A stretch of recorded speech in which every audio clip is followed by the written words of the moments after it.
আল্লাহ তাআলা সর্বশক্তিমান, আল্লাহ পবিত্র, এক ও অদ্বিতীয়, তার কোনো শরীক নাই। আমি আপনাদের আল্লাহ মহাবিশ্ব সৃষ্টি করার পূর্বে এবং আল্লাহ তাআলাকে কে সৃষ্টি করেছেন অনেকের মন্তব্য করা ঠিক নয়, তবু আমি তুলে ধরলাম আল্লাহ তাআলাকে কেউ সৃষ্টি করে নাই। আল্লাহ নিজে কুদরতি খোদা। আল্লাহ তাআলা 18,000 মাখলুকাত সৃষ্টি করেছেন তার নিজ গুণ। আমি সম্পূর্ণ ভিডিওতে তুলে ধরতেছি, আপনারা সম্পূর্ণ দেখতে চেষ্টা করবেন। মহাবিশ্ব সৃষ্টির পূর্বে আল্লাহ তাআলা কি করতেন তা আমাদের জানার ক্ষেত্রে নয়।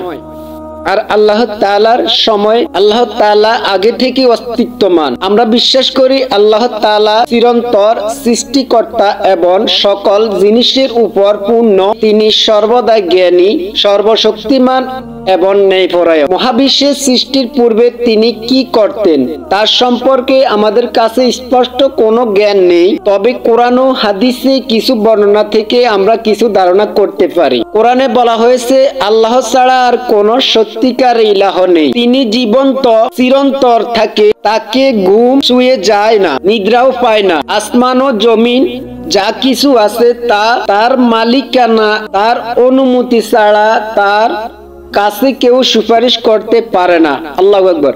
তিনি জানেন তার সামনে ও পেছনে যা কিছু আছে, আর তারা তার জ্ঞানের পরিমাপ লাভ করতে পারে না। যতটুকু তিনি ইচ্ছা করেন তা সিংহাসন আসমান ও জমিনকে বেষ্টন করে রেখেছেন।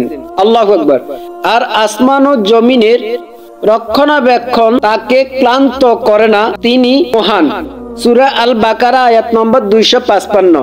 তিনি সর্বোচ্চ, তিনি সর্বশ্রেষ্ঠ, তিনি অদৃশ্য জ্ঞানী। সূরা তোহা আয়াত নম্বর 11। হাদিসে রাসূলুল্লাহ সাল্লাল্লাহু আলাইহি সাল্লাম বলেছেন আল্লাহ তাআলা ছিলেন এবং তার সাথে আর কিছু ছিল না। তারপর তিনি আরশ সৃষ্টি করেছেন।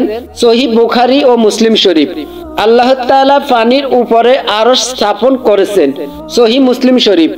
এই বর্ণনাগুলো থেকে আমরা বুঝতে পারি যে মহাবিশ্ব সৃষ্টির পূর্বে আল্লাহ তাআলা একই অস্তিত্বমান ছিলেন। আল্লাহু আকবার। তিনি জ্ঞানী, সর্বশক্তিমান এবং ন্যায়পরায়ণ ছিলেন। তিনি আরশ সৃষ্টি করেছেন এবং পানির উপরে স্থাপন করেছেন। আল্লাহু আকবার। তবে আল্লাহ তাআলা কিভাবে আরশ সৃষ্টি করেছেন, পানি কিভাবে সৃষ্টি করেছিলেন এবং তিনি কিভাবে জ্ঞান ও শক্তির অধিকারী ছিলেন, এইসব বিষয় আমাদের জানার ক্ষেত্রে নয়, কারণ এইসব বিষয় আমাদের বুদ্ধি ও জ্ঞানের পরিধির বাইরে। আমাদের কর্তব্য হলো আল্লাহ তাআলার প্রতি ঈমান আনা, তার ইবাদত করা এবং তার রাসূলের অনুসরণ করা। সৃষ্টি জীবন সৃষ্টির পূর্বে আল্লাহ কোথায় ছিলেন? আল্লাহ সর্বপ্রথম কি সৃষ্টি করেছিলেন দুনিয়ায়? ও প্রশ্নটা খুব ঘুরপাক খায়। এসব প্রশ্ন করে আস্তিক নাস্তিক অনেক বিতর্কে ছড়ায়। আমার মতে মহান আল্লাহ তাআলার সম্পর্কে এইসব চিন্তা ভাবনা করা বা পুরোটাই অবান্তর। আল্লাহ কিভাবে সৃষ্টি, কোথায় ছিলেন, কাকে আগে সৃষ্টি করেছেন, এসব নয়। চিন্তা করতে হবে আল্লাহ সৃষ্টি ও তার মহত্ব, বিশালতা নিয়ে।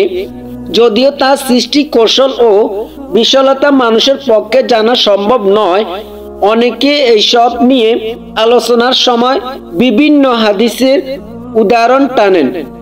তাদের মনে রাখা উচিত রাসূলুল্লাহ সাল্লাল্লাহু আলাইহি আল্লাহর নবী ছিলেন, আল্লাহর প্রেরিত বন্ধু ছিলেন। তার পক্ষে আল্লাহর সম্পর্কে আমাদের চাইতে বেশি জানাটা অসম্ভব ছিল, যতটুকু না আল্লাহ তাআলা তাকে জানিয়েছেন সেইটুকু ছাড়া। মানুষের কল্যাণের জন্য আল্লাহ ওনাকে মনোনীত করেছেন।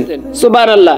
তাই আলেমদের উচিত এইসব বিতর্কে না যাওয়া, এইসব বিষয় তর্কে রাসূলকে টেনে না আনা, কারণ তার হাদিসের পরিপ্রেক্ষিতে তিনি বিভিন্ন উপদেশ ও মন্তব্য দিয়েছেন। আল্লাহ নাকি 6 দিনে মহাবিশ্ব সৃষ্টি করেছেন। ইহা কিভাবে সম্ভব? দিন হিসেবে তখনই হতে পারে যখন কেউ কোনো গ্রহে অবস্থান করবে। আল্লাহ কোন গ্রহে থেকে মহাবিশ্ব সৃষ্টি করেছেন সময় অপেক্ষা কোরআনে জান্নাত জাহান্নামের সাথে পৃথিবীর সময় তুলনা করছে। একদিনে বনাম 1000 বছর। কিছু সময় আবার কোরআন 7.5 70.4 পৃথিবীর সময় থাকে। পৃথিবীর সময়ের সাথে ওয়ার্ম হোলের সময় তুলনা করছে একদিন বনাম 50,000 বছর। এখানে ওয়ার্ম হোল পয়েন্ট হলো ফেরেশতা ওয়ার্ম হলো ব্যবহার করে এই মহাবিশ্বে চরানোর জন্য।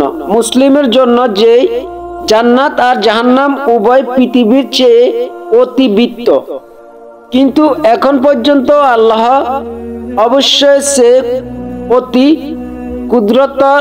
আর এখানে আল্লাহর শপথ করেছে যে ব্যক্তি জান্নাত জাহান্নামে বিশ্বাস করেনি তাকে জাহান্নামের শাস্তি দেওয়া হবে। প্রত্যেক দিন বা আমরা একদিন করে হিসাব করতে পারি, আর তার পৃথিবীতে তা 1000 বছর। আর ইহাই জেনারেল রিলেটিভিটি বলছে যে সময় ধীর গতিতে চলবে। একটি বিরাট সামনে জান্নাত ও জাহান্নাম পৃথিবী থেকে অধিক বিশাল এবং সময় উচিত সেখানে ধীরে চলা পৃথিবীর চেয়ে। এখন আমি মূল কথায় ইসলাম বিরোধীরা নাস্তিক ও সংশয় মানবতা বিরোধী বলে কোরআন